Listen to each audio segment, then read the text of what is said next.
So we're on top of a hill with members of the Munro Society, and this is part of phase 2 of their heighting project, looking at marginal Munros and Choire-bheithes to see whether there's any that need deleting or promoting to the Munro ranks. And with me is Stewart Logan. Stewart Logan. Now, Stewart is currently on his 11th round of the Munros. Yes, 11th. Yeah. How many more have you got left, Stewart? Oh, I've only done about 100 of them. I'm on to other things nowadays. So have you completed the Choire-bheithes? Yes. You have? The Choire-bheithes. And the Grahams? The Grahams 2 months ago. Oh, have you? Well, congratulations. I didn't realise that. Yes, because they form part of the Myrddyn, the ones which drop 150 metres on all sides minimum. And I've just finished all of them at St Kilda. Have you honestly? So I've got 1551 out of 1556 are done. So you're up there with Anne and Roland, are you? And also Yes. Rob Woodall? Yes. And there's probably one or two others, aren't there? Yes, a couple from Teesside, I can't remember the names at the moment. They will got Alan Holmes as one of them, and they have done about the same number. I think they've probably done one more than me, because they were out in Burray in St Kilda and they got that done at Easter. But we're all going back again in September, in hoping the weather is kind to us, and I might get 3 more done. But I will not be doing the sea stacks. I have looked at them and they are vile. So how many Munros are there currently? How many Munros? Marilyn, sorry. Maryland's are, at the moment there are 1556. 1556. So you got 5 left. Yes, 5 left. And I hope to do 3 of them. How many sea stacks? Is it just 2? 2 sea stacks. Yeah. Yes. Well, good luck with that in September. Yes, thank you. But to go back to your multi-Munro round completions. Yes. You've got 10 completed at the moment. Mm-hmm. Now, how long has this been going on for? Is it something that, you know, as a youngster, that you knew about the Munros or not? No, I didn't. The funny thing is, I come from Kirriemuir, which was 2 miles from where Munro came from, and it was Peter, who's in our group today, at work, introduced me to the Munros, and I was over 30. I'd been up the hills, but didn't know about Munros at that time, which was absolutely ridiculous. So I never started seriously till the late 70s. So how old are you now, Stewart? Well, I'm 70 last September. 70 last September. Yep. Well, you're still going strong, because I think I set off half an hour before you at least, and you reached the summit half an hour at least before me. So you took an hour out of me going up this Choire-bheithes, so that's not bad going. Well, you see, somebody told us there was whiskey up here, but it was a damn lie. Have you got any memorable Munro completions that you'd like to share with us?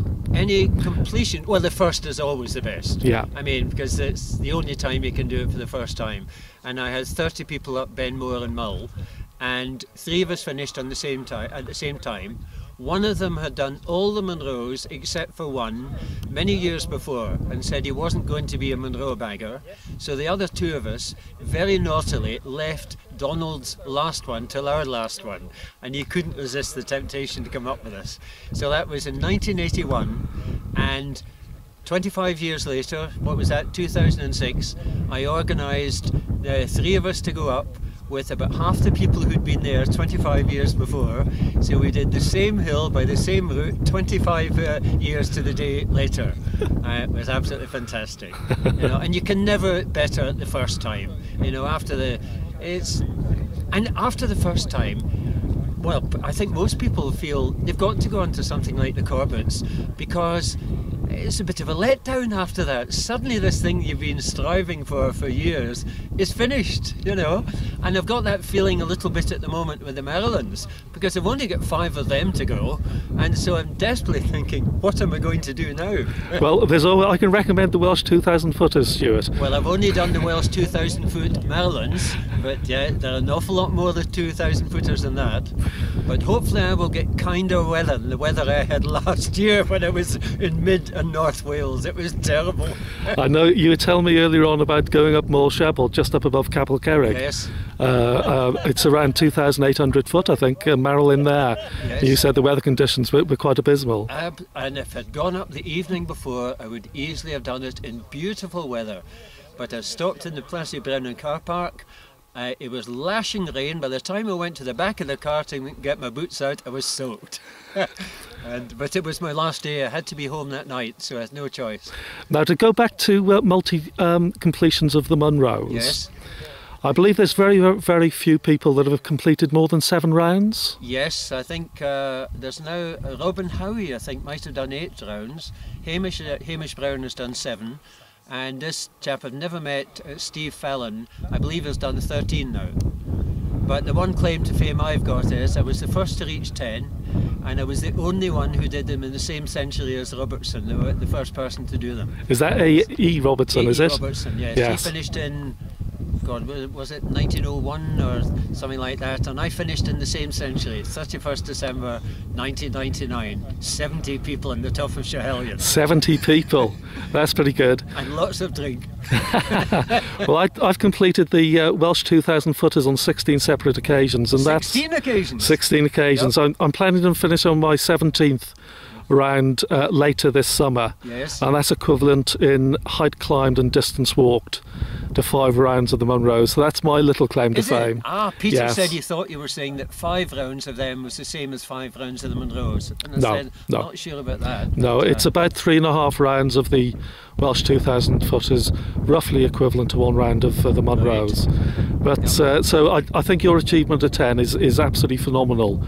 And thank have you got? Are you sort of, is that now retired, or do you plan to just continue and With try Munros? try to knock off the 11th and 12th? I probably won't, actually, to tell you the truth.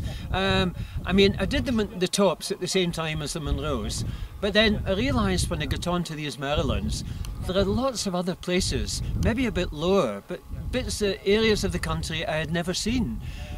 So I really was happy to go onto these smaller hills, and also you get many of the smaller hills in better weather conditions.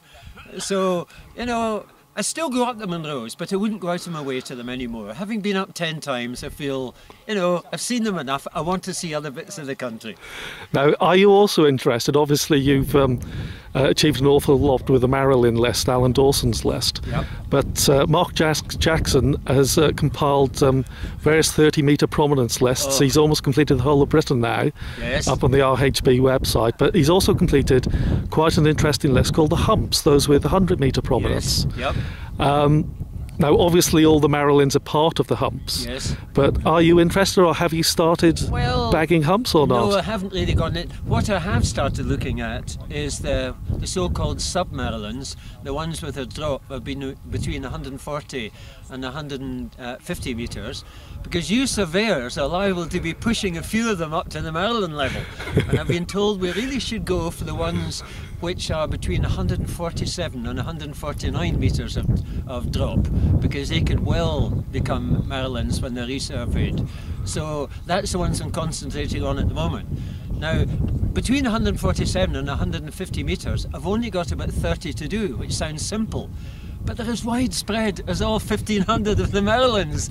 It means going up to Orkneys, Shetlands again, Outer Isles, which is no hardship in going there, but it means it's a lot of effort to take off these 30 or so hills.